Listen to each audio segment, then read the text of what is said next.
আল্লাহ তাআলা সবচেয়ে বেশি খুশি হয় বান্দা যখন তওবা করে গুনাহ ছেড়ে দিয়ে আল্লাহর কাছে ফিরে আসে।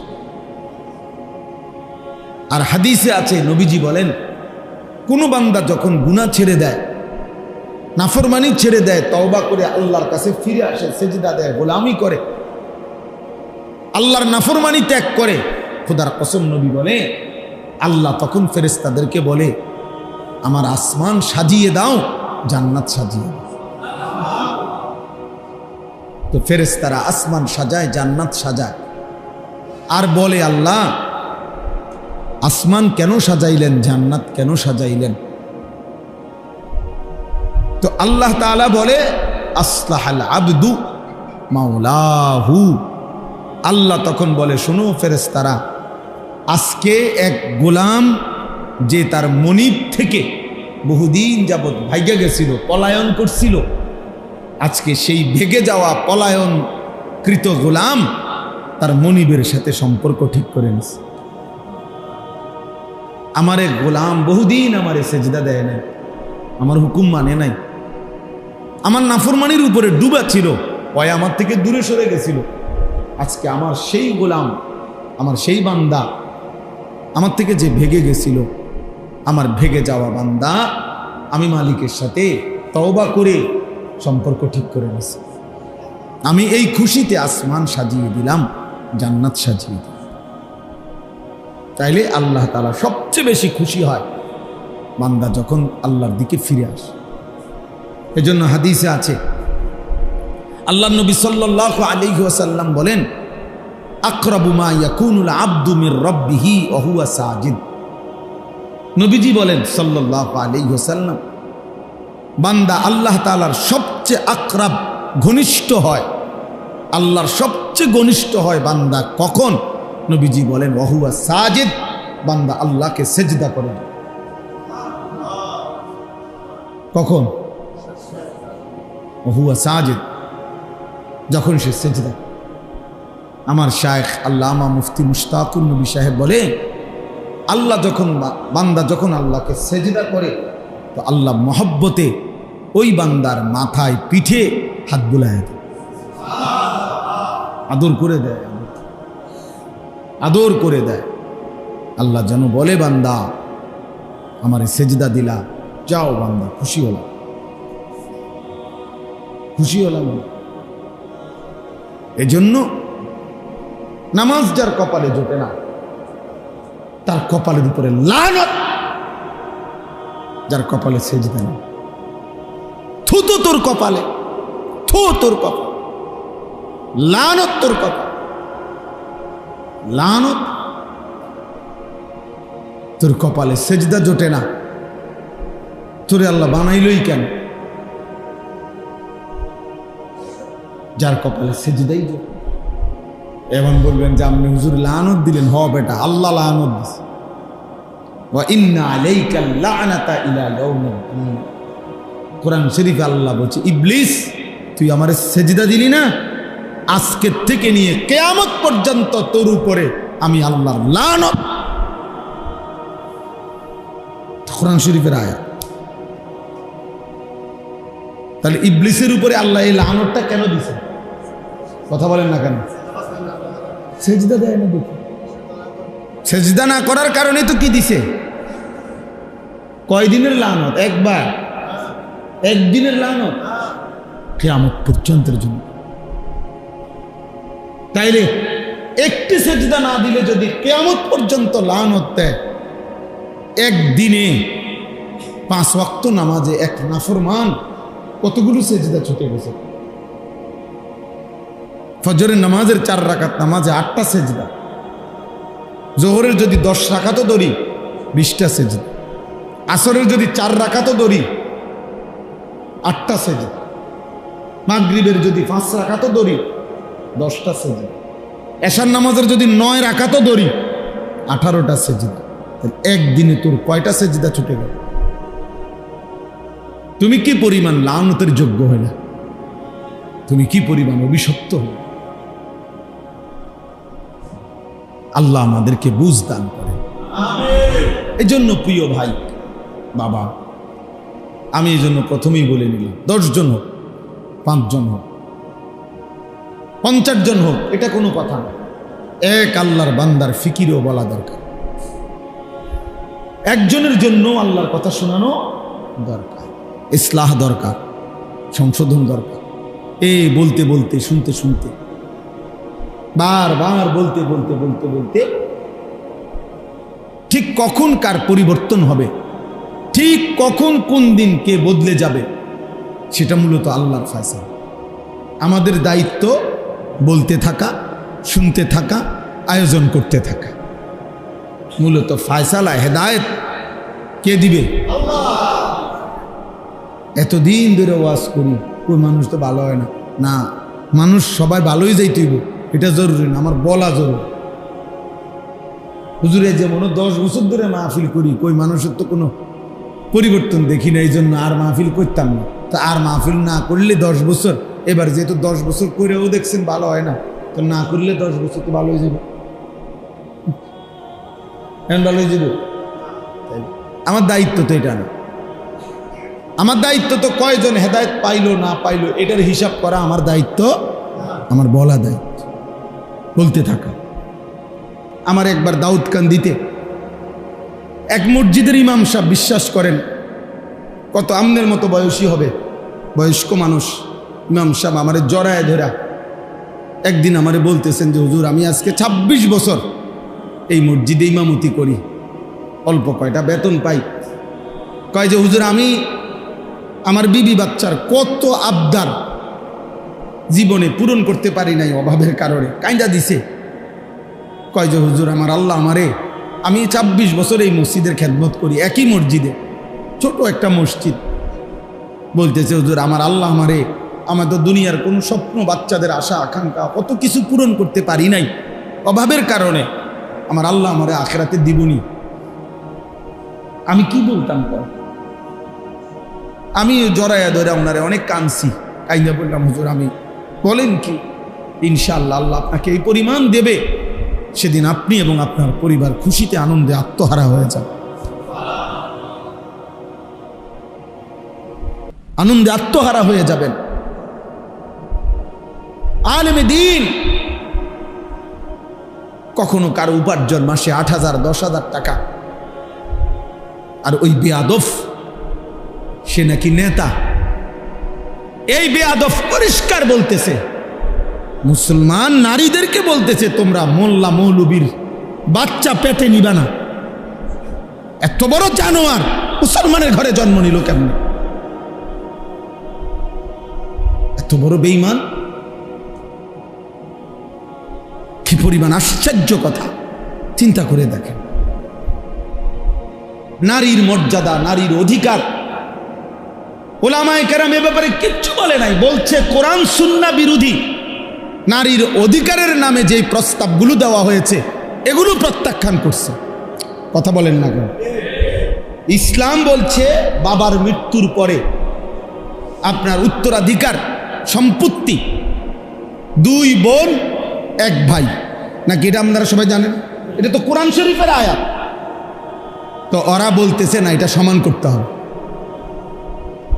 এখন এই কথাটা যে কোরআন সুন্নাহ বিরোধী, এটা বলবার জন্য সামান্যতম আকল দেমাগ আছে, সে বুঝবে না এই কথা, এটা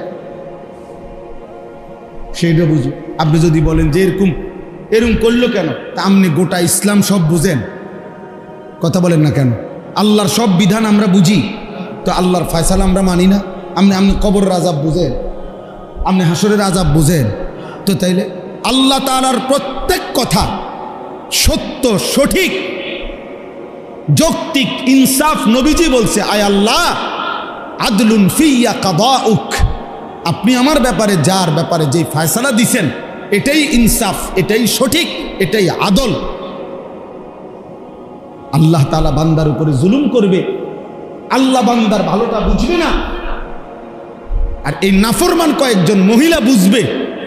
এটা সম্ভব? যাই হোক, আমার বলার উদ্দেশ্য হলো উলামায়ে কেরাম থেকে বিচ্ছিন্ন হবেন না। উলামায়ে কেরাম থেকে বিচ্ছিন্ন করার জন্য যারা যত কষ্টই করুক, ইনশাআল্লাহ এটা তো স্পষ্ট হয়েছে। 15 বৎসর কত রকমের মিথ্যা অপবাদ দেওয়া হয়েছে, কত জেল জুলুম, কত নির্যাতন হয়েছে আলেমদের উপরে। আজকে সেই আলেমরাই এখনো সেই মসজিদ মাদ্রাসা আলেম ওলামা বাংলাদেশে আছে, কিন্তু ওই জুলুমবাজ আর বাংলাদেশে নাই। অতএব এই নতুন করে এই জঘন্য বেয়াদব যে আলেমদেরকে উপেক্ষা করলো, তুচ্ছ-তাচ্ছিল্য করলো, কিশোরগঞ্জের এই বেয়াদব ইনশাআল্লাহ বাংলাদেশে থাকতে পারবে না ইনশাআল্লাহ। দেখেন ইনশাআল্লাহ আল্লাহ বেইজ্জতি করবে, আসমানওয়ালাই বেইজ্জতি করবে ইনশাআল্লাহ। অতএব আপনাদের কাছে অনুরোধ, এভাবেই চলছে, এভাবেই চলছে। ওলামায়ে কেরামের বিরোধিতা, কোরআনের বিরুদ্ধা, দ্বীনের বিরোধিতা। ওলামায়ে কেরাম বলছে কোরআন সুন্নাহ বিরোধী বক্তব্য। তুমি এটা না প্রমাণ করবা যে না এই কথাটা কোরআন সুন্নাহ বিরোধী নয়। কথা বলেন না কেন? যে আমরা এটা লেখছি এটা কোরআন সুন্নাহ বিরোধী নয়, এটা বুঝে দিলে তো, এটা জনগণকে বললেই তো যে হুজুররা মিথ্যা বলতেছে, না এটা কোরআন সুন্নাহ বিরোধী না, এটা কইলেই তো হয়। অথবা এটা বলেন যে কোরআন সুন্নাহ বিরোধী কথা বাংলাদেশের 95% মুসলমান মানতে হবে, এটা তো এটা কইয়া দেখো না, চাই না আমরা। এরপরে না আমাদের জনগণ মুসলমান প্রতিবাদ করে কি না দেখা যাবে। মুসলমান তো এখনো মরে নাই, ইমানদার তো এখনো কি করে নাই, সবাই মরে নাই। কোরআনুল কারীমের মধ্যে আছে ইন উরিদু ইল্লাল ইসলাহা ফাসমাস্তাতা'ত। নবীগণ মানুষকে আল্লাহর দিকে ডেকে তো এই কথা বলতেন যে হে আমার জাতি, এই যে দিবানিশি তোমাদেরকে ডাকতেছি, এর উদ্দেশ্য তোমাদের সংশোধন, আর কিছুই না, তোমাদের জীবন গঠন। তাহলে ইসলাহ, সংশোধন, পরিবর্তন, জিন্দিগি আল্লাহ এবং রসুলের রঙে গঠন, আখেরাতের আলোকে জীবন সাজানো, এটা খুব জরুরি। এটা একজন মানুষের, একজন মুমিনের প্রধানতম ডিউটি, প্রধান ডিউটি, নিজেকে আল্লাহ তাআলার হুকুমের অনুগত করা, জীবন গঠন করা। ইয়া আইয়ুহাল্লাযীনা আমানু আলাইকুম আনফুসাকুম। কোরআনুল কারীমের মধ্যে আছে হে ঈমানদারগণ, তোমরা প্রত্যেকেই নিজেকে আঁকড়িয়ে ধরো। তার মানে নিজেকে গড়ে তোলো, নিজেকে সাজিয়ে তোলো, ঈমান আমলের রঙে নিজেকে সাজাও। লা ইয়াদুররুকুম মান দাল্লা ইযা ইহতাদাইতুম। যদি তোমরা নিজেদেরকে হেদায়েতের উপরে উঠাইতে পারো তো পৃথিবীর আর কেউ তোমাকে পথভ্রষ্ট করতে পারবে না। আমি যদি বিশ্বাস করি ঈমান আমল আমার জিন্দিগি, আমার দিলের মধ্যে যদি আখিরাত বসে, কবরের ভয় বসে, গোটা পৃথিবী ল্যাংটা হোক, গোটা পৃথিবী নাফরমানিতে ডুবে যাক, আল্লাহ বলতেছে তোমারে আর কেউ পথ হারা করতে পারে না। তাহলে এমন অসংখ্য মানুষ দেখেন যে একটি সমাজের চারদিকে অসংখ্য অগণিত মানুষ নামাজ পড়ে না, কিন্তু কিছু মানুষ আছে এর ভিতরে দিয়েই প্রতিদিন 5 ওয়াক্ত নামাজ পড়ে। তো সে এটা বুঝছে এটাই আমার জিন্দেগি। কলেজ ইউনিভার্সিটি তো আমাদের পরিচিত এমন অসংখ্য ছেলে আছে যেখানে চারিদিকে গুনাহ এবং ছেলে মেয়ে নারী পুরুষের অবাধ চলাফেরা, এর মাঝখানেও সে শতভাগ তার চোখ নামায়া রাখে, নিজেকে হেফাজত করে, 5 ওয়াক্ত নামাজ পড়ে। আলহামদুলিল্লাহ, এরকম অসংখ্য ছেলে আমাদের পরিচিত আছে। তাহলে কারো দিলের মধ্যে যখন আখিরাত ঢুকে যায় তো চারিদিকের সকলের নাফরমানিও তাকে আর প্রভাবিত করতে পারে না। এমন অসংখ্য মানুষ আছে যাদের চারিদিকের সব ঘরে টেলিভিশন চলে, কিন্তু 40 বছর 30 বছর 50 বছরে তার ঘরে তার বিবি বাচ্চা এবং সে, তারা কোনোদিন টেলিভিশন দেখে না, এমন নাই। আলহামদুলিল্লাহ। এই জন্য আল্লাহ তাআলা বলছে আলাইকুম আনফুসাকুম, নিজেকে আঁকড়িয়ে ধরো, নিজেকে গড়ে তোলো, নিজেকে সাজাও, তাহলে গোটা পৃথিবী মিলে কেউ আর তোমাকে পথভ্রষ্ট করতে পারবে না, কেউ না। হযরত মাওলানা তারেক জামিল সাহেব, পৃথিবী বিখ্যাত মুবাল্লিগ, দাঈ, তো উনি বলেন যে আমি আমার দীর্ঘ 30-35 বছরের জীবনে গোটা ইউরোপ আমেরিকা সহ সমস্ত দেশে, এমনকি এক এক দেশের প্রতিটা স্টেটে প্রদেশে আমি সফর করছি, দিনকে দিন, বছরকে বছর, রাতকে রাত। কিন্তু উনি বলেন যে আমি আল্লাহকে সাক্ষী রেখে বলতে পারি, আমার এই নজর এই দীর্ঘ 25 বছর 30 বছরের জীবনে ইচ্ছা করে কোনো বিভিন্ন নারীর দিকে তাকায়, অথচ যেখানে উলঙ্গপনা, বেহায়াপনা স্বাভাবিক, যেখানে পর্দা কিংবা ঢেকে ঢুকে চলা অস্বাভাবিক, সেইখানে ওইখানের ব্যাপারে উনি বলতেছে, ওইখানে থাকার চলার পরেও, যাওয়ার পরেও আমি আমার নজর হেফাজত করছি। তাইলে এই জন্য বললাম, আল্লাহ তাআলা বললেন আলাইকুম আনফুসাকুম, নিজেকে গঠন করো। আমরা কিতাবে পড়ছি একজন নওজোয়ান তাগড়া যুবক মুসলিম মুজাহিদকে খ্রিস্টান সৈন্যবাহিনী গ্রেফতার করছে। তো গ্রেফতার করার পরে উনি অনেক বেশি সুন্দর, সুঠাম, চমৎকার দেহ ছিলেন। তো খ্রিস্টান সেনাপতি ওই যুবক মুজাহিদকে দেখে উনি আকৃষ্ট হয়েছেন, নিজের মেয়েকে এই ছেলের কাছে বিবাহ দিবেন এরকম ভাবছেন। তো চিন্তা করছে আগে তাকে যে কোনো প্রলোভনে খ্রিস্টান বানাই, চেষ্টা করি, তারপরে তার কাছে মেয়ে বিয়ে দিই। তো বহুভাবে ওনাকে প্রলোভন দিছে, হুমকি ধমকি দিছে, উনি কোনোভাবেই মাথা নোয়ায় না, শেষ পর্যন্ত বন্দি করছে। আমরা উর্দু কিতাবে পড়ছি ওই যুবক মুজাহিদ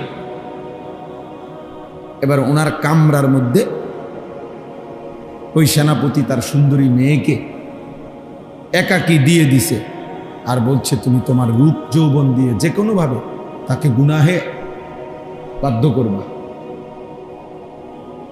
তো 3 দিন ওই মেয়ে ওই ঘরে ছিল। 3 দিন পরে সে বের হয়ে তার বাবাকে বলছে যে হে বাবা, নিশ্চিত ইন্নাহু হাজারুন আম শাজারুন, এই যুবক নিশ্চিত হয় পাথর নয়তো কোনো গাছ, সে আসলে কোনো মানুষ না, মানুষের কোনো অস্তিত্ব, প্রাণ, অনুভূতি তার মধ্যে নাই। লা ইয়ালতাফিতু ইলাইয়া মাররাতান, সে তো আমার দিকে একবারের জন্য চোখটা তুলেও তাকায় না। আমি আমার সব চেষ্টা করছি, তাইলে আলাইকুম আনফুসাকুম, নিজেকে মজবুত করা অনেক বড় নিয়ামত, কষ্টসাধ্য কাজ, কষ্টসাধ্য কাজ, কিন্তু সম্ভব, সম্ভব, আল্লাহর দয়া হলে সম্ভব। এই সমাজে আমরা বাহ্যিকভাবে দেখলে মনে হয় নাফরমানির সয়লাভ, অসভ্যতার সয়লাভ, কিন্তু আলহামদুলিল্লাহ এর ভিতর দিয়েও হাজারো লাখো পাক্কা মোমেন ইমানদার নারী, পুরুষ, যুবক, কিশোর, বুড়ো আছে, আছে, যে 1000 বার জীবন দেবে প্রয়োজনে, কিন্তু আল্লাহর নাফরমানি করবে না, হারামের 1 লোকমা নেবে না, হারামের 1টা টাকা নেবে না। এই ভালো মানুষ, এমন উত্তম মানুষদের বরকতেই বাকি বাটফার সিটাররা খাইয়া যেতেছে, ইমানদারদের বরকত।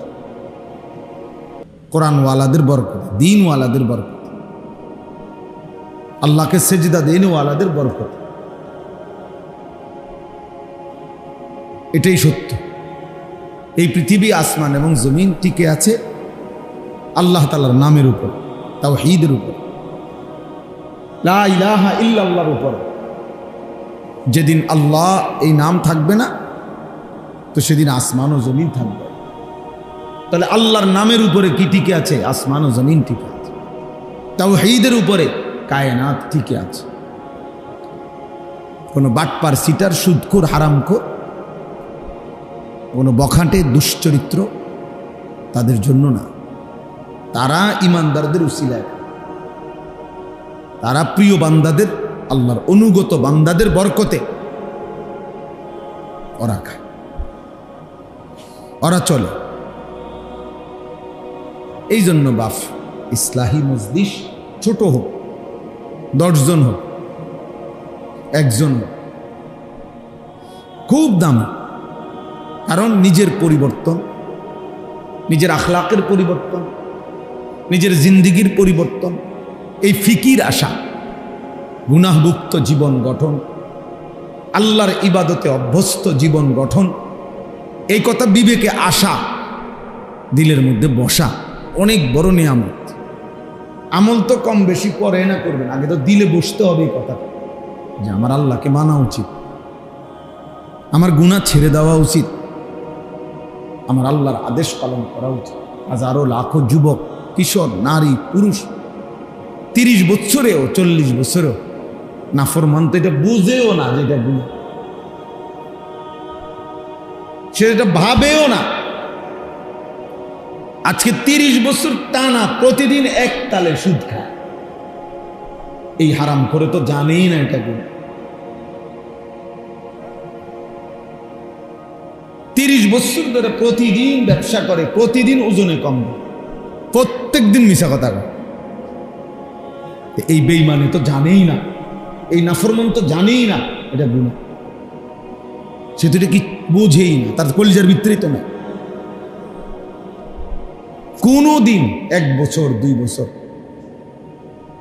কোনো দিনই ফজরের নামাজ পড়ে না, এমন কিশোর, এমন যুবক কোনোদিনই ফজরের নামাজ, 365 দিনের একদিনও ফজরের নামাজ পড়ে না। তাহলে এই জানোয়ার তো জানেই না আল্লাহ কি, আখেরাত কি, পরকাল কি, আবার বিচার কি, তা হাসর কি। তার হিসাব হলো জিন্দিগি মানে চুলের পেখম, জিন্দিগি মানে একটা সিবা ফ্যান, জীবন মানে একটা মোবাইল, জীবন মানে একটা মোটরসাইকেল, জীবন মানে কিছু বন্ধুদের আড্ডা, জীবন মানে একটা মাইয়ার লগে কথা বলা, জীবন মানে একটা মেয়ের পিছনে কুত্তার মতো হাঁটা, কোনো নারীর জন্য কুকুরের মতো জীবন দিয়ে দেওয়া, যৌবন শেষ করে দেওয়া, চরিত্র নষ্ট করে দেওয়া, খালাস। আর কি, আর কি? তাহলে সে জীবন চিনল কি, বুঝলো কি? জীবন একটু পর পর চুল ফিরা, দেখবেন অনেক প্রতিবন্ধী। বাস্তব, তুমি পরীক্ষা করলেই দেখবা রিপোর্ট আসবে এ প্রতিবন্ধী। এই যে এরা এমনি এমনি একটু পর পর চুল ফিরায় না, এ প্রতিবন্ধী।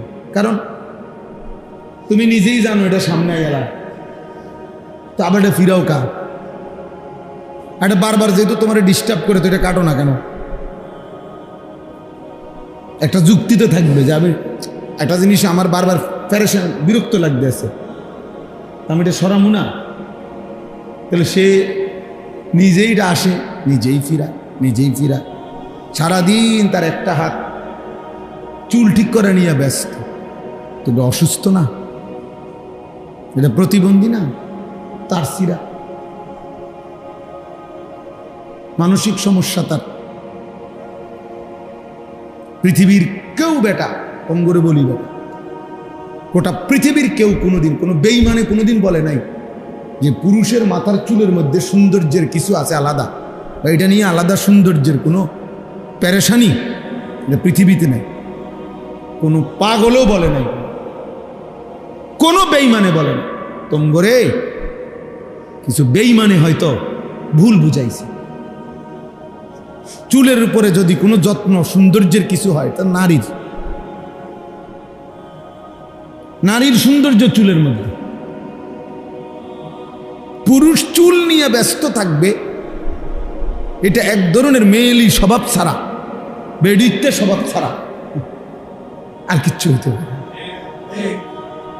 এটা এক ধরনের কাপুরুষ, যে লজ্জিত পুরুষ হওয়া নেই, যে শরম পাইতেছে যে আমি যে বেডই, এই জন্য আমি একটু লজ্জিত অনুতপ্ত। আমি যদি মেয়ে হতাম আর মেয়েদের মতো সারাক্ষণ চুল নিয়ে ব্যস্ত থাকতাম, কত না ভালো হতো। নাই তো বলেন কি কারণ থাকতে পারে এটার পিছনে? একটা ছেলেকে কেন, পুরুষকে কেন চুল নিয়ে এত ব্যস্ত বানাই দিল? আফসোসের ব্যাপার, আশ্চর্যের ব্যাপার রীতিমতো। এই জন্য বললাম আলাইকুম আনফুসাকুম। ইসলাহি মজলিসের মূল ফিকির নিজের সংশোধন, জিন্দেগির সংশোধন, জীবনকে সুন্দর করা। এটা খুব ভালো উদ্যোগ। এক মানুষের সবচেয়ে বড় কল্যাণ, মনে রাখবেন, মানব কল্যাণ দুই ধরনের হয়। এক হলো সেবামূলক কিছু কাজ করা। কারো বাড়িতে টিউবওয়েল বসাই দিছেন, কারো টিনের চাল দিয়া দিছেন, কারো ঘর বাঁধা দিছেন, হ্যাঁ, মেয়েটার বিধবা, মেয়ে বিবাহের ব্যবস্থা করে দিছেন। মাশাআল্লাহ, ভালো কাজ এগুলো। বন্যা, ঝড়, ঘূর্ণিঝড়, জলোচ্ছ্বাসে সহযোগিতা করছেন, উত্তম কাজ, মানব সেবা। কিন্তু আরেকটা মানব সেবা হলো, মানব কল্যাণ হলো ওই মানুষটাকে আল্লাহমুখী করে দেওয়া, আখিরাতমুখী করে দেওয়া। ওই মানুষটার জিন্দেগি চেঞ্জ করে, ইউটার্ন করে তাকে আল্লাহ রসুল আখিরাত পরকালের দিকে ফিরাইয়া দেওয়া। আল্লাহর কসম, কোরআন বলে এটা হচ্ছে মানবতার সবচেয়ে বড় কল্যাণ। মানুষের সবচেয়ে বড় কল্যাণ হলো তাকে তার রব চিনায়া দেওয়া, তাকে তার গন্তব্য চিনায়া দেওয়া, তাকে তার মালিক চিনায়া দেওয়া, তাকে আল্লাহর সাথে জুড়ে দেওয়া, তাকে নামাজের সাথে বেঁধে দেওয়া, তার ঈমানের দৌলত দান করা। এই জন্য আল্লাহ নবী সাল্লাল্লাহু আলাইহি ওয়াসাল্লাম বলছেন, ওয়া ইন্নী আখিযুন বিহুজাজিকুম। আমি চেয়েছি, নবীজি বলেন, আমি চেয়েছি কোমরে জড়াইয়া ধইরা হলেও আমার এক এক উম্মতকে জাহান্নাম থেকে বাঁচাতে। কোমরে জড়াইয়া ধরে হলো, অর্থাৎ হাত ধরলে মানুষ অনেক সময় ছুটে যায়, কাঁধে হাত দিলে মানুষ অনেক সময় ছাইরা লায়, কিন্তু কোমরে যদি কাউরে আঞ্জা করে শক্ত করে ধরে, এই বাঁধন ছুটাইতে কষ্ট।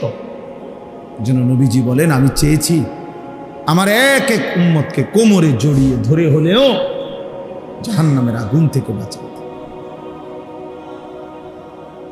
এই ফিকির, এইটা হলো বড় ফিকির। প্রতিটা মানুষকে নেক কাজের আদেশ করা, গুনাহের কাছ থেকে ফিরিয়ে রাখার চেষ্টা করা, বাফ, এটা মানবতার বড় কল্যাণ। এটা বড় কল্যাণ। তারে আমি 3 বেলা খাওয়াইলাম, অথচ সে আল্লাহকে সিজদা দেয় না, এটা বড় কল্যাণ না? হ্যাঁ, এটাও কল্যাণ, তার ভালো, তার খাওয়াই আমি। কিন্তু মানবতার, মানুষের সবচেয়ে বড় কল্যাণ হলো মানুষকে তার মালিকের সাথে জুড়ে দাও। এই জন্য কিতাবে আছে, নবী সাল্লাল্লাহু আলাইহি ওয়াসাল্লাম বলছেন, লাল্লাহু আশাদ্দু ফারাহান বিতাওবাতি আবদিহি।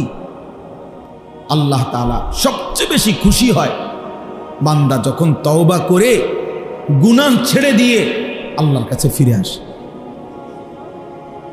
আর হাদিসে আছে, নবীজি বলেন, কোন বান্দা যখন গুনাহ ছেড়ে দেয়, নাফরমানি ছেড়ে দেয়, তওবা করে আল্লাহর কাছে ফিরে আসে, সিজদা দেয়, গোলামি করে, আল্লাহর নাফরমানি ত্যাগ করে, খোদার কসম নবী বলে, আল্লাহ তখন ফেরেশতাদেরকে বলে, আমার আসমান সাজিয়ে দাও, জান্নাত সাজিয়ে দাও।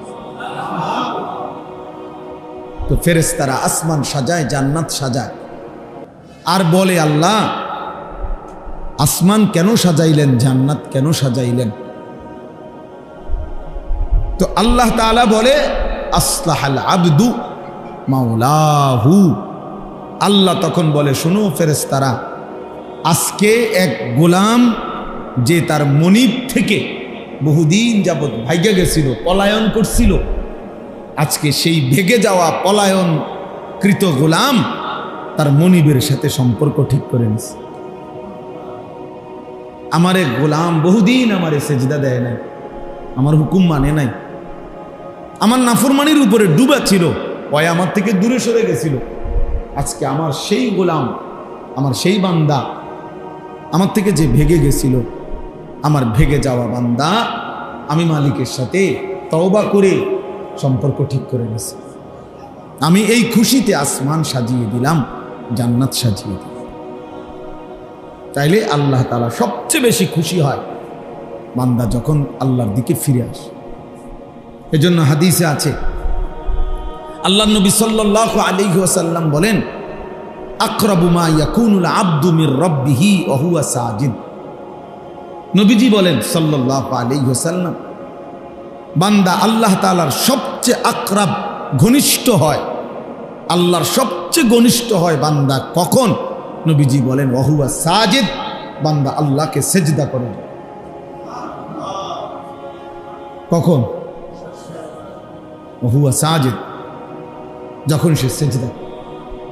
আমার শায়েখ আল্লামা মুফতি মুশতাকুন নবী সাহেব বলে, আল্লাহ যখন বান্দা যখন আল্লাহকে সেজদা করে, তো আল্লাহ মহব্বতে ওই বান্দার মাথায় পিঠে হাত বুলায় দেয়, আদর করে দেয়, আদর করে দেয়। আল্লাহ যেন বলে, বান্দা আমারে সেজদা দিলা, যাও বান্দা, খুশি হলাম, খুশি হলাম। এজন্য নামাজ যার কপালে জোটে না, তার কপালের উপরে লানত। যার কপালে সেজদা না, থু তো তোর কপালে, থু তোর কপাল, লানত তোর কপাল, লানত তোর কপালে। সেজদা জোটে না, তোরে আল্লাহ বানাইলই কেন? যার কপালে সেজদাই জোটে। এমন বলবেন যে আপনি হুজুর লানত দিলেন। হ বেটা, আল্লাহ লানত দিছে। ওয়া ইন্না আলাইকা লানাতা ইলা ইয়াউমিদ্দিন। কোরআন শরীফে আল্লাহ বলছে, ইবলিস তুই আমারে সেজদা দিলি না, আজকে থেকে নিয়ে কিয়ামত পর্যন্ত তোর উপরে আমি আল্লাহর লানত। কোরআন শরীফের আয়াত। তাহলে ইবলিসের উপরে আল্লাহ এই লানতটা কেন দিছে? কথা বলেন না কেন? সেজদা দেয় না দেখি। সেজদা না করার কারণে তো কি দিছে? কয়দিনের লানত? একবার, একদিনের লানত, কিয়ামত পর্যন্তের জন্য। তাইলে একটি সেজদা না দিলে যদি কিয়ামত পর্যন্ত লানত দেয়, একদিনে 5 ওয়াক্ত নামাজে এক নাফরমান কতগুলো সেজদা ছুটে গেছে। ফজরের নামাজের 4 রাকাত নামাজে 8টা সেজদা, জোহরের যদি 10 রাকাতও ধরি 20টা সেজদা, আসরের যদি 4 রাকাতও ধরি 8টা সেজদা, মাগরিবের যদি 5 রাকাতও ধরি 10টা সেজদা, এশার নামাজের যদি 9 রাকাতও ধরি 18টা সেজদা। একদিনে তোর কয়টা সেজদা ছুটে গেল?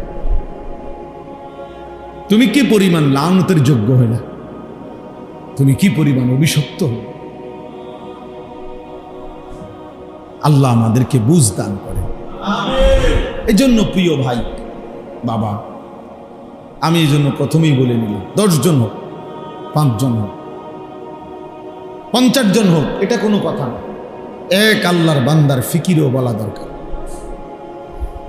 একজনের জন্য আল্লাহর কথা শোনানো দরকার, ইসলাহ দরকার, সংশোধন দরকার।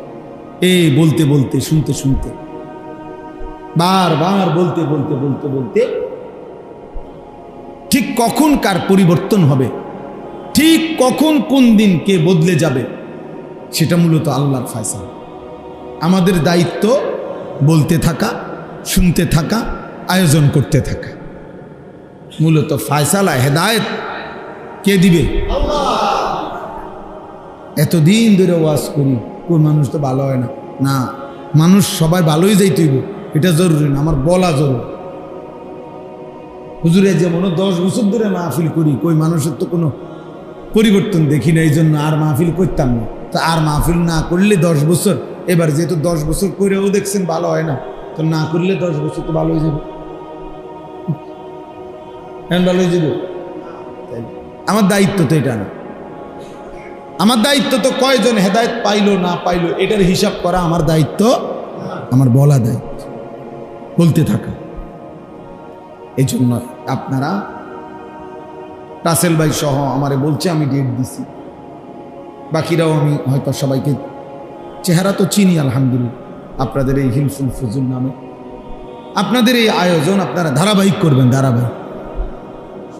5 জন যদি আমনেগো সদস্য হন, আপনারা আগে নিয়ত করবেন যে দোস্ত আগে ওয়াদা করো আমরা 5 জন শুনবো কিনা।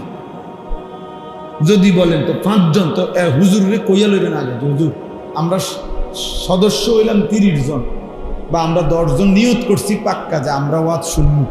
আমাকে 10 জনের লেগে কইবেন নি, কথা বোঝেন নাই? এমন হুজুর যদি রাজি হয়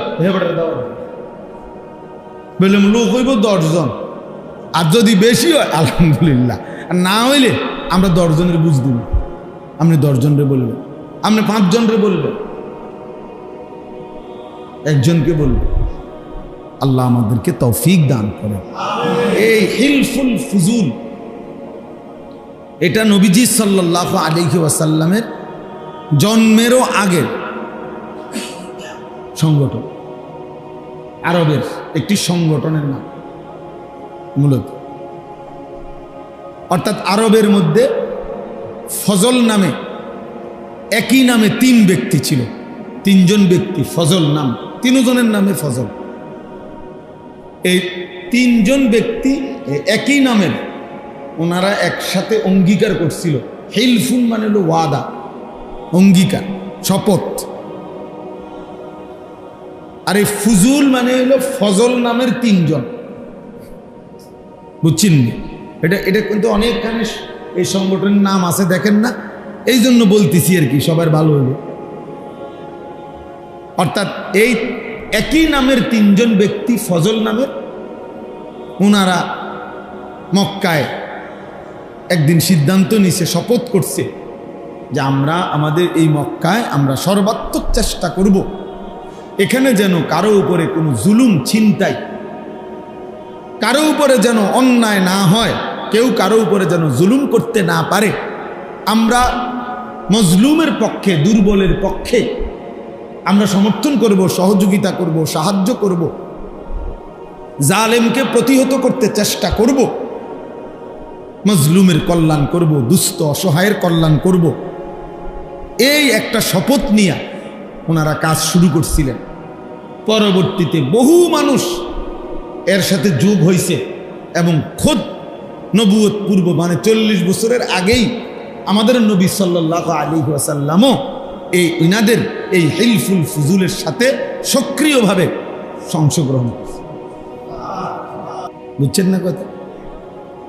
তো সেইখান থেকে আজকে 1500 বছর আগের এই পবিত্র নিয়তে, ভালো নিয়তে 3 জন ব্যক্তি একটি উত্তম কাজের জন্য নিয়ত করছিল, শপথ করছিল। তো সেই নাম আজকে 1500 বছর পরেও পৃথিবীতে কেমন পরিচিত না, কেমন পরিচিত, কত নামে আমরা তো ওয়াজে যাই, সারা বাংলাদেশে এই নামে শত শত এলাকায় কি আছে সংগঠন, হিলফুল ফুজুল। তাইলে তাহলে শুধু এটা বাংলাদেশে না, অন্যত্র নাই? তাহলে এই জন্য বললাম মুখলেসানা খেদমত মানে নিষ্ঠার সাথে আল্লাহর সন্তুষ্টির জন্য কোনো খেদমত যদি করা হয় তো যুগ যুগ ধরে এটা টিকে থাকে। আল্লাহ তাআলা আপনাদেরকেও তৌফিক দেন, কবুল করেন, আমিন। এইবার আমি একটা আয়াত পড়ছি, এই আয়াতের উপরে অল্প একটু কথা বললে আমার কথা শেষ ইনশাআল্লাহ। আমাদের প্রিয় ভাই হজরত মাওলানা মুফতি ইউসুফ বিন ইকবাল, এই মাওলানা বয়সে আমাদের অনেক কম, আলহামদুলিল্লাহ সে অনেক ভালো আলেম, অনেক ভালো আলেম। আমি ব্যক্তিগতভাবে তার বয়ান শুনি, তার কথা শুনি, তার প্রত্যেক কথায় 10 মিনিট 20 মিনিট আধা ঘন্টাও যদি কেউ শুনে, ভালো যারা আলেম তারাও অনেক খোরাক পায়। এত সুন্দর কথা বলতে এবং এত দলিল ভিত্তিক রেফারেন্স ভিত্তিক কথা বলে, এটা অবাক। আলহামদুলিল্লাহ। এই আপনাদেরকে বলছে, আমি সেই তো শুনলাম যে কোন কোন আমল করলে হজ্জের সওয়াব পাওয়া যায়, উমরার সওয়াব পাওয়া যায়। তো দেখা যাবে হাজার হাজার পৃষ্ঠা খুঁজাও আমনে খুঁজা পাইতেন না, অসংখ্য হাদিসের কিতাব খুঁজাও আমনে এগুলোর একসাথ করতে পারতেন না।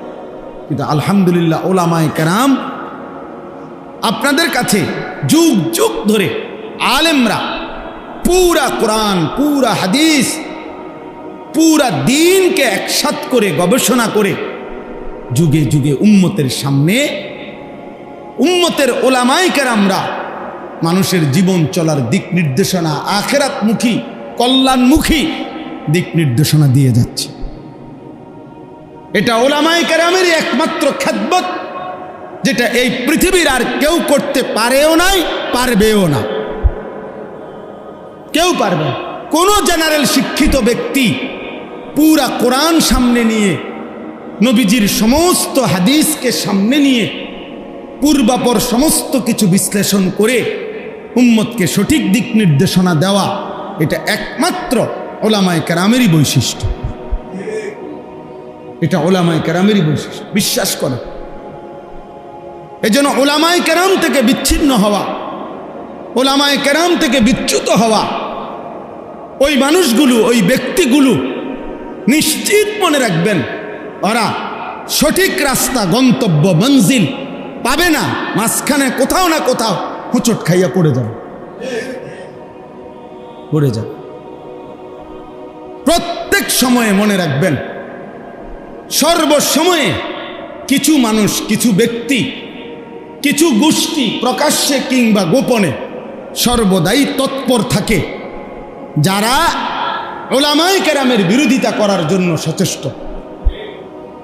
কারণ হলো তারা জানে মানুষ যত বেশি ওলামায়ে কেরামের সাথে থাকবে, ওলামায়ে কেরাম থেকে শুনবে, তত বেশি প্রকৃত দ্বীন, প্রকৃত ইসলাম, প্রকৃত আমল, প্রকৃত জীবন গঠন করতে পারবে।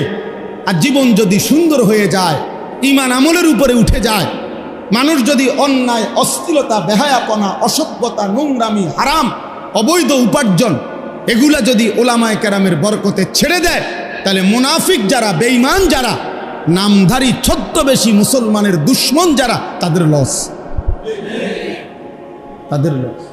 এজন্য সবসময় কিছু ব্যক্তি, মানুষ, গ্রুপের চেষ্টা থাকে, যারা সর্বদাই চেষ্টা করে ওলামায়ে কেরাম থেকে মানুষকে কি করতে, বিচ্ছিন্ন।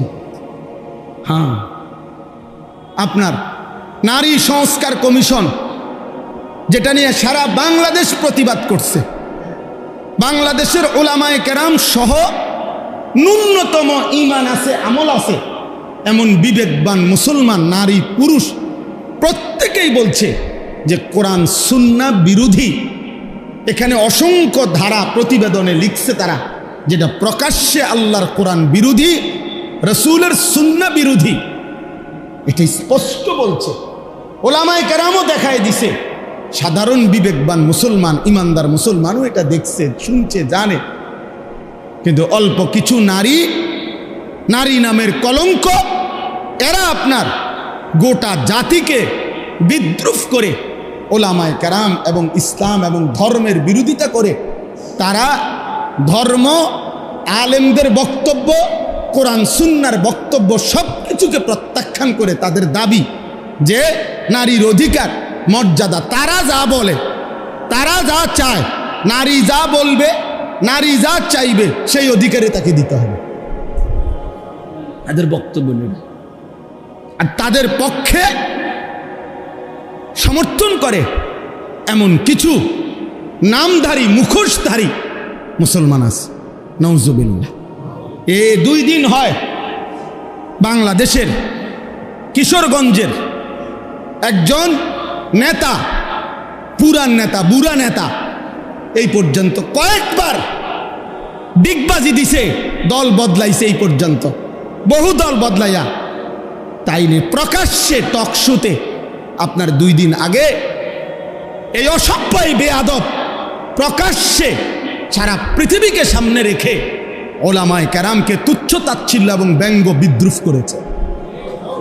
আজীব হবে, সে বলছে আমরা 500 টাকার মৌলবী, আমরা 1000 টাকার নাকি মৌলবী, আমগরে 500 টাকা দিলে আমরা ওয়াজ বদলায় ফেলি, আমরা ফতুয়া বদলায় ফেলি।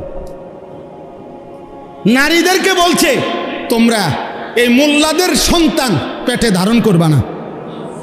এত বড় জঘন্য বেয়াদব বাংলাদেশে আরেকটা কেমনে জন্ম নিয়া এই ফ্যাসিস্ট পরবর্তী 5ই আগস্ট যেই সময় জালেম পলায় গেল, এরপরে এই জালেম কেমনে থাকলো এটা আশ্চর্য লাগতেছে। এত বড় জঘন্য বেয়াদব, এত বড় ভয়ানক বেয়াদব।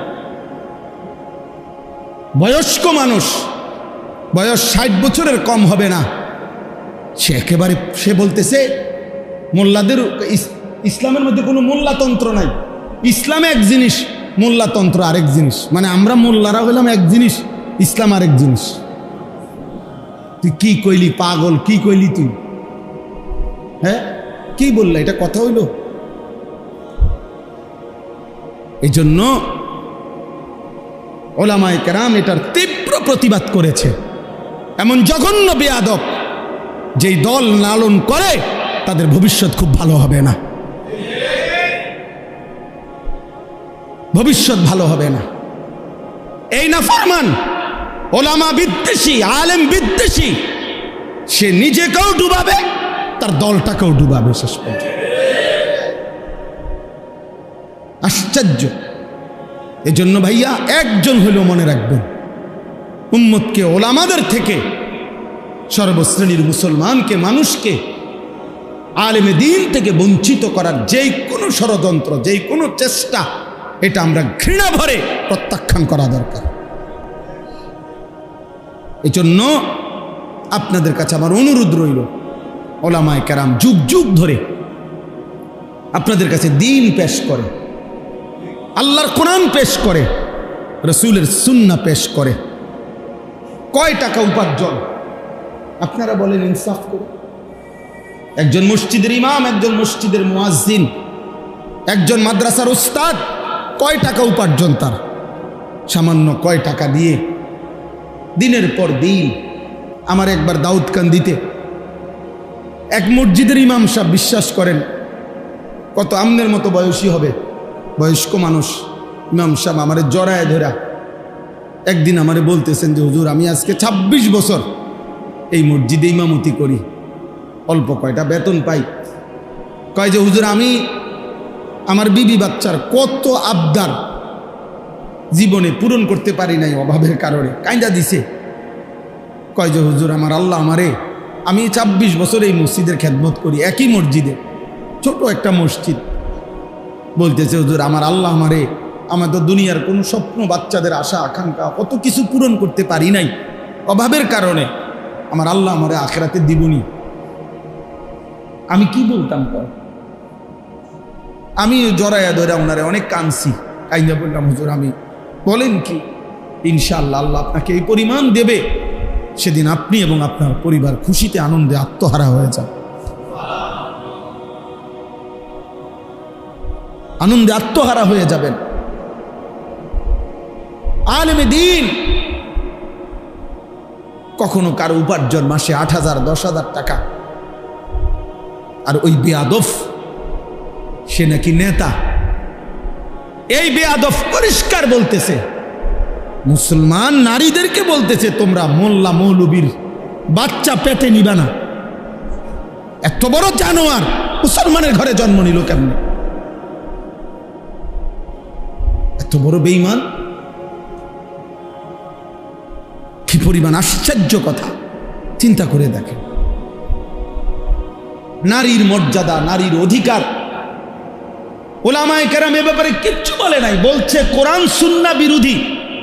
নারীর অধিকারের নামে যে প্রস্তাবগুলো দেওয়া হয়েছে এগুলো প্রত্যাখ্যান করছে। কথা বলেন না কেন? ইসলাম বলছে বাবার মৃত্যুর পরে আপনার উত্তরাধিকার সম্পত্তি 2 বোন 1 ভাই, নাকি এটা আপনারা সবাই জানেন? এটা তো কোরআন শরীফের আয়াত। তো ওরা বলতেছে না, এটা সমান করতে হবে। তো এখন এই কথাটা যে কোরআন সুন্নাহ বিরোধী, এটা বলবার জন্য সামান্যতম আকল দেমাগ আছে, সে বুঝবে না এই কথা, এটা সেইটা বুঝুন। আপনি যদি বলেন যে এরকম করলো কেন, তা আপনি গোটা ইসলাম সব বুঝেন। কথা বলেন না কেন? আল্লাহর সব বিধান আমরা বুঝি, তো আল্লাহর ফয়সালা আমরা মানি না। আপনি কবরের আযাব বুঝেন, আপনি হাসরের আযাব বুঝেন, তো তাইলে আল্লাহ তাআলার প্রত্যেক কথা সত্য, সঠিক, যৌক্তিক, ইনসাফ। নবীজি বলছে, আয় আল্লাহ আদলুন ফিয়া কাদাউক, আপনি আমার ব্যাপারে, যার ব্যাপারে যে ফয়সালা দিছেন, এটাই ইনসাফ, এটাই সঠিক, এটাই আদল। আল্লাহ তাআলা বান্দার উপরে জুলুম করবে, আল্লাহ বান্দার ভালোটা বুঝবে না, আর এই নাফরমান কয়েকজন মহিলা বুঝবে, এটা সম্ভব? যাই হোক, আমার বলার উদ্দেশ্য হলো উলামায়ে কেরাম থেকে বিচ্ছিন্ন হবেন না। উলামায়ে কেরাম থেকে বিচ্ছিন্ন করার জন্য যারা যত কষ্টই করুক, ইনশাআল্লাহ এটা তো স্পষ্ট হয়েছে। 15 বৎসর কত রকমের মিথ্যা অপবাদ দেওয়া হয়েছে, কত জেল জুলুম, কত নির্যাতন হয়েছে আলেমদের উপরে। আজকে সেই আলেমরাই এখনো সেই মসজিদ, মাদ্রাসা, আলেম, ওলামা বাংলাদেশে আছে, কিন্তু ওই জুলুমবাজ আর বাংলাদেশে নাই। অতএব এই নতুন করে এই জঘন্য বেয়াদব যে আলেমদেরকে উপেক্ষা করলো, তুচ্ছ-তাচ্ছিল্য করলো, কিশোরগঞ্জের এই বেয়াদব ইনশাআল্লাহ বাংলাদেশে থাকতে পারবে না। ইনশাআল্লাহ দেখেন, ইনশাআল্লাহ আল্লাহই বেইজ্জতি করবে, আসমানওয়ালাই বেইজ্জতি করবে ইনশাআল্লাহ। অতএব আপনাদের কাছে অনুরোধ, এভাবেই চলছে, এভাবেই চলছে। উলামায়ে কেরামের বিরোধিতা, কোরআনের বিরুদ্ধা, দ্বীনের বিরোধিতা। উলামায়ে কেরাম বলছে কোরআন সুন্নাহ বিরোধী বক্তব্য। তুমি এটা না প্রমাণ করবা যে না, এই কথাটা কোরআন সুন্নাহ বিরোধী নয়। কথা বলেন না কেন? যে আমরা এটা লেখছি, এটা কোরআন সুন্নাহ বিরোধী নয়, এটা বুঝে দিলে তো, এটা জনগণকে বললেই তো যে হুজুররা মিথ্যা বলতেছে, না এটা কোরআন সুন্নাহ বিরোধী না, এটা কইলেই তো হয়। অথবা এটা বলেন যে কোরআন সুন্নাহ বিরোধী কথা বাংলাদেশের 95% মুসলমান মানতে হবে, এটা তো এটা কইয়া দেখো না, চাই না আমরা। এরপরে না আমাদের জনগণ মুসলমান প্রতিবাদ করে কিনা দেখা যাবে। মুসলমান তো এখনো মরে নাই, ইমানদার তো এখনো কি করে নাই, সবাই মরে নাই। এই জন্য আমি আপনাদের কাছে বললাম, আমরা প্রত্যেকে ইনশাআল্লাহ এই কোরবানি, কিছুদিন আগে, কয়েক বছর আগে আমি নিজেও একবার পত্রিকা দেখছি, এক ভদ্রলোক পরামর্শ দিছে কোরবানিতে এই ব্যাপক পশু জবাই না করে এগুলো গরিব দুঃখীকে দান করে দিলে ভালো হতো। হেতের বুদ্ধি, হেতের বুদ্ধি। অর্থাৎ শরীয়তের একটি বিধানের জন্য যে টাকাটা খরচ হয়, এটা শরীয়তের এই বিধান পালন না করে ওনার গরিব দুঃখীর লেগে মায়া লাগছে, গরিব দুঃখীর লেগে তুমি ভিন্ন টাকা উঠাইয়া মানুষদেরকে ভিন্নভাবে দান সৎকা করার জন্য উৎসাহিত করতে পারো না? এই দেশের মানুষের কোরবানির টিয়া দিয়ে গরিবকে দিতে হইব কেন? গরিবকে আলাদা টাকা দেওয়ার জন্য উৎসাহিত করতে আলেম ওলামারা নিষেধ করছে। কথা বলেন না কেন? নিষেধ করছে। আমরা বলছি যে গরিব দুঃখী এতিম অসহায়কে দিয়েন না, তো তুমি কোরবানির টাকা দিয়া গরিব দুঃখীরে দিবা কেন? কোরবানি না দিয়ে, এটা তো শরীয়তের বিধান। শরীয়তের বিধান কিনা? সাহাবাই কারাম জিজ্ঞাসা করছে, মা হাযিহিল আদাহি, হে আল্লাহ রসুল কোরবানিটা কি? নবীজি বলছে, সুন্নাতু আবিকুম ইব্রাহিম, তোমাদের পিতা ইব্রাহিমের সুন্নাত। এবার নবীজিকে জিজ্ঞাসা করছে, ফামা লানা ফিহা ইয়া রাসূলুল্লাহ, হে আল্লাহর রাসূল, কোরবানি করলে আমাদের লাভ কি? নবীজি বলছে, বিকুল্লি শাআরাতিন হাসানা, প্রত্যেকটি পশমের মধ্যে এক একটা নেকি। তাহলে কোরবানি মানে পশু জবাই শুধু? এটা ইবাদত, পশমে পশমে নেকি।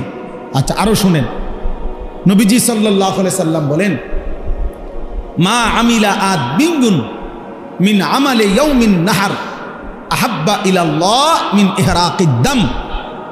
আল্লাহ নবী সাল্লাল্লাহু আলাইহি সাল্লাম বলেন, কোন মানুষ কোরবানির দিন আল্লাহর সবচেয়ে প্রিয় উত্তম আমল যা করে কোরবানির দিন, সেটা হলো ওই পশু জবাই। এরপরে নবীজি বলেন, এই হাদিসের 4টা অংশ, এই প্রথম অংশ বললাম। দ্বিতীয় অংশ নবীজি বলেন, ইন্নাহু ইয়াতি ইয়াউমাল কিয়ামাতি বিকুরুনিহা ওয়া আশআরিহা ওয়া আজলাফিহা। ওই ব্যক্তি কোরবানি যে করলো, কিয়ামতের দিন সে ওই প্রাণীর শিং, পশম এবং আজলাফ মানে খুর, পায়ের যে খুর আছে না, এই খুর, নবীজি বলেন সে শিং, পশম এবং খুরগুলো সহ হাসরের ময়দানে মিজানের পাল্লায় ওজনের জন্য নিয়ে আসবে। এখন কি অর্থ? কি অর্থ হইল শিং, খুর এবং পশম, পুরা সারা শরীর চামড়ার পশম। তাহলে এগুলো যেহেতু মিজানের পাল্লায় ওজন হিসাবে দিব, তো গোস্তটি হালাই দিব, তোমার তো গোস্ত হালাই দিব, এটা নি বুঝাইছে? বুঝাইছে মানে শিংটাও বাদ যাবে না, খুরটাও বাদ যাবে না, একটা পশমও কি যাবে না, বাদ যাবে না, পুরা আস্থা তার কোরবানিটা তার মিজানের পাল্লায় উঠানো হবে। কি পরিমাণ নিয়ে কি হবে, কি পরিমাণ নিয়ে কি হবে? এটাকে খামখেয়ালি? এটা শুধু গরু জবাই। এরপরে 3 নম্বর অংশ, নবীজি সাল্লাল্লাহু আলাইহি সাল্লাম বলেন, ওয়া ইন্নাদ দামা লা ইয়াকাউ মিনাল্লাহি বিমাকানিন ক্বাবলা আন ইয়াকাআ মিনাল আরদ। অর্থ কি? আগে কোরবানকে কোরবান বলে কেন? মানে এই যে পশু জবাই করার এই উৎসবটাকে, ইবাদতটাকে কি বলে? কোরবানিই বলে। কোরবান অর্থ হলো, কোরবান শব্দটি আরবি, এই আমি যে আয়াত পড়ছি এখানে আছে, ইজ কাররাবা কোরবানান। তো কোরবান শব্দের অর্থ হলো কুরব, নৈকট্য অর্জন করা, কারো ঘনিষ্ঠ হওয়া। মানে কোরবানির মাধ্যমে সবচেয়ে কম সময়ে বান্দা আল্লাহর ঘনিষ্ঠ হয়, নৈকট্য অর্জন করে, এই জন্য কোরবানকে কোরবান বলা হয়। এখন সবচেয়ে কম সময়ে মানে কি, এটা আপনি ব্যাখ্যা দিলে বুঝবেন। ওই হাদিসের অর্থের জন্য বলতেছি, আপনি এমনি আগে বাংলায় বোঝেন, তাইলে হাদিসের তর্জমা বুঝতে সুবিধা হবে। মনে করেন একটা গরু, ছাগল, ভেড়া, বকরি, দুম্বা, মহিষ, এটারে মাটিতে শোয়াইল জবাইয়ের জন্য, কেমন? এখন আপনি বলেন, এই গলা আর মাটি, মানে যে গলাটা যে শোয়াইল জবাই করার জন্য, গলাতে তো কি লাগাবে? ছুরি দিবে। এখন গলার থেকে মাটি ব্যবধান করব 1 হাত, আধা হাত, 1 বিঘত, অথবা 4 আঙ্গুল 5। আচ্ছা ধরি আমরা 1 বিঘত, সর্বোচ্চ 1 বিঘা কি 1 বিঘত, এর বেশি তো হবে না। তাহলে গলা থেকে মাটি ব্যবধান 1 বিঘত। এখন বলেন, প্রাণীটা যখন জবাই করবে কোরবানির দিন, এই গলার মধ্যে যখন ছুরি চালাবে, তখন রক্তের ফোঁটা মাটিতে যে পড়বে, প্রথম ফোঁটা, কয় মিনিট লাগবে? 2 সেকেন্ড ধরে নিলাম, 3 সেকেন্ড, এর বেশি তো না। 2 থেকে 3 সেকেন্ডের ভিতরেই রক্ত কোথায় পড়বে? মাটিতে। কারণ কি? গলার থেকে মাটিতে একদম কাছে, ঠিক না? জবাইয়ের সাথে সাথে। এই নবীজি সাল্লাল্লাহু আলাইহি সাল্লাম বলেন, ওই হাদিসের অর্থ, কোরবানির দিন বান্দা যখন ওই প্রাণী জবাই করে, তো রক্তের প্রথম ফোঁটা জমিনে পড়বার আগেই 7 আসমানের ঊর্ধ্বে আল্লাহর আরশে পৌঁছে যায়। তাহলে 2 থেকে 3 সেকেন্ডের মধ্যে বান্দা আল্লাহর কি হয়ে যায়? ঘনিষ্ঠ। এই জন্য এটারে কোরবান। এত দ্রুততম সময়ে বান্দা আল্লাহর নৈকট্য হাসিল করে, এই জন্য এটাকে কোরবান বলে। এই জন্য নবীজি বলেন রক্ত মাটিতে পড়বার আগে আগেই আল্লাহর কাছে পৌঁছে যায়। ফাতিবু বিহা নাফসান। এবার নবীজি বলেন 4 নম্বর অংশ হাদিসের, নবীজি বলেন অতএব তোমরা খুশি খুশি কোরবানি করো। কি কোরবানি করো? খুশি খুশি দিলে, খুশি খুশি খুশি। কি করুম আর, যা বেশি জন বিরক্ত করো রে, যা দিমু এবার করো, আর কি করার আছে? এটা নিয়ে কোরবানি। প্রতি বছর দিয়ে আইতে আসি, হ্যাঁ 10 জনের লগে চলন লাগে, হ্যাঁ মানুষে কি মনে করব, যা দেও, আর কি করার আছে? এটা নিয়ে কোরবানি, এই বুঝেন না? যাক, আর এক উসিলায় মাইয়ার শ্বশুর বাড়ির থেকেও কিছু লোক খাওয়ানি বাকি রয়েছে, কথাবার্তা, হ্যাঁ দাও, আরেক নাম বাড়াই দাও, এই উসিলায় মানুষ 200 খাওয়াই দিলাম, 100 খাওয়াই দিলাম, এটা নিয়ে কোরবানি? এটা ইবাদত। এটা কি? আল্লাহর নবী এর জন্য বলছে খুশি খুশি কোরবানি করো। এটারে পেরেশানি মনে করো না, বিরক্ত মনে করো না, এটারে ঝামেলা মনে করো না, খুশি খুশি কোরবানি করো, খুশি খুশি কোরবানি করো।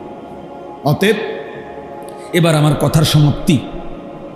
এই আয়াতের মধ্যে আল্লাহ তাআলা বললেন ওয়াতলু আলাইহিম নাবা আবনাই আদম বিল হক। হে নবী, আপনি আদমের 2 সন্তানের কাছে, আদমের 2 ছেলে হাবিল কাবিল, তাদের ঘটনাটা আমার বান্দাদের কাছে স্পষ্ট করে বলেন। ইজ কাররাবা কুরবানান, যখন তারা 2 ছেলে 2 জন কোরবানি করলো, ফাতুকুব্বিলা মিন আহাদিহিমা ওয়ালাম ইউতাকাব্বাল মিনাল আখার, একজনের কোরবানি কবুল হলো, আরেকজনের কোরবানি কবুল হলো না। ক্বালা লা আকতুলান্নাকা, ওই যে ভাইয়ের কোরবানি কবুল হয় নাই কাবিল, সে তার ভাই হাবিলকে বলল আমি তোকে মেরেই ফেলবো, হত্যা করব, আমি নারী চাই, আমি ওই মেয়েকেই বিবাহ করব, প্রয়োজনে তোকে মেরে ফেলবো, আমার কোরবানি কবুল না হোক, আমি এত কিছু বুঝি না। এই তখন এই কথাটাই আজকে আমরা এই কয়েকজনের কাছে শেষ এই কথাটা বলার জন্যই করছি। আল্লাহ বলছে ইন্নামা ক্বালা ইন্নামা ইয়াতাকাব্বালুল্লাহু মিনাল মুত্তাকিন, এই কথাটাই শুধু বুঝেন। হাবিল তখন বলছে তার ভাই কাবিলকে যে ঠিক আছে ভাই, আমি বুঝছি তুমি আমারে মেরেই ফেলবে, আমি বাঁচব না, তবে আমি জীবন দেওয়ার পূর্ব মুহূর্তে একটা কথা বলে যাই। বলছে কিয়ামত পর্যন্ত মনে রাখবা প্রিয় ভাই আমার, সর্বযুগে সর্বকালে আল্লাহ ইবাদত কবুল করবেন তার, গুনাহ মুক্ত জীবন হবে যার। ইন্নামা ইয়াতাকাব্বালুল্লাহু মিনাল মুত্তাকিন, এটা সেই প্রথম দিন বলে দিছে। তার কোরবানি কবুল হবে যে গুনাহমুক্ত হবে, তার ইবাদত কবুল হবে যে গুনাহমুক্ত হবে। মুত্তাকি, তাকওয়া, তাকওয়া মানে গুনাহমুক্ত জীবন, গুনাহ থেকে বেঁচে। তাহলে নামাজ কবুল হবে তার, গুনাহমুক্ত জীবন যার। যাকাত কবুল হবে তার, গুনাহমুক্ত জীবন যার। রোজা কবুল হবে তার, গুনাহমুক্ত জীবন যার। হজ কবুল হবে তার, গুনাহমুক্ত জীবন যার। কোরবানি কবুল হবে তার, গুনাহমুক্ত জীবন, গুনাহমুক্ত কোরবানি, গুনাহমুক্ত নামাজ, গুনাহমুক্ত রোজা, গুনাহমুক্ত জিকির, দান, গুনাহমুক্ত সাদাকা, গুনাহমুক্ত ইবাদত। সুদের টাকা দিয়া কোরবানি দিবেন, হবে না। ঘুষের টাকা দিয়া কোরবানি দিবেন, হবে না। কিস্তির টাকা দিয়া কোরবানি দিবেন, হবে না। লোনের টাকা দিয়া কোরবানি দিবেন, হবে না। 2 নম্বরই পয়সা কামাইয়া ওজনে কম দিয়া মিথ্যা বলিয়া মাল হইল 6 নম্বর, কইয়া লাইছেন 1 নম্বর। হ্যাঁ বুঝেন নাই কথা? যত রকমের 9 ধোঁকা প্রতারণা করে উপার্জিত যে সম্পদ, এটা তো হারাম। ওই হারাম সম্পদ দিয়া, অবৈধ রোজগার দিয়ে কোরবানি দিবেন, গোশত খাওয়া হবে, কোরবানি হবে না। কোরবানি হবে না, সিদ্ধ হবে, আর সে যাবে না। ফেসবুকে আসবে, ইউটিউবে আসবে, মাগার আরশে আজিমে যাবে না, আরশে আজিমে যাবে। ইন্নামা ইয়াতাকাব্বালুল্লাহু মিনাল মুত্তাকিন। তাকওয়া জরুরি, তাকওয়া জরুরি। গুনাহমুক্ত জীবন, গুনাহ থেকে বেঁচে থাকা, হারাম থেকে বেঁচে থাকা, আল্লাহর নাফরমানি থেকে বেঁচে থাকা। অতএব আপনাদের কাছে প্রথম যে কথাটা বললাম, এই সবগুলো কথা এবার একসাথ করেন। 1 নম্বর কথা বলছি, নিজের ব্যক্তির সংশোধন, আখলাকের সংশোধন, ইসলাহ, এটা জরুরি। এটা কি ভাই? জীবন সুন্দর করা জরুরি, জীবন সুন্দরের জন্য মেহনত করা জরুরি। 2 নম্বর বলছি, এই হিলফুল ফুজুল যে কয়জন আছেন, এই কয়জনে উদ্যোগ নিয়ে যে আমরা শুনব, মানুষ হইব নি না, মানুষ হইতো না, আপনি শুনবেন নি, দেখেন এই নিয়তে প্রতিনিয়ত ইসলাহি মজলিসের আয়োজন করেন। দেখবেন ইখলাস ও তাকওয়ার বরকতে আল্লাহর বান্দাদের দিলের মধ্যেও ছুঁয়ে যাবে, ছুঁয়ে যাবে। আর 3 নম্বর কথা হলো, উলামায়ে কেরাম থেকে কোনোভাবেই আমরা বিচ্ছিন্ন হব না। উলামায়ে কেরামের বিরুদ্ধে যারা কথা বলবে আমরা তাদেরকে প্রত্যাখ্যান করব। 4 নম্বর কথা হলো, কুরবানি সহ নামাজ, রোজা, কুরবানি, হজ, সমস্ত ইবাদত, দান, সাদাকা, জিকির, তেলাওয়াত, সমস্ত ইবাদতের ক্ষেত্রে গুনাহমুক্ত থাকা, গুনাহ থেকে বেঁচে থাকা, এটা বাধ্যতা। এটার দিকে নজর রাখা। আল্লাহ আমাদের প্রত্যেককে তৌফিক দান করেন। আল্লাহ তাআলা আজকের এই মজলিসকে কবুল করে নেন। আল্লাহ তাআলা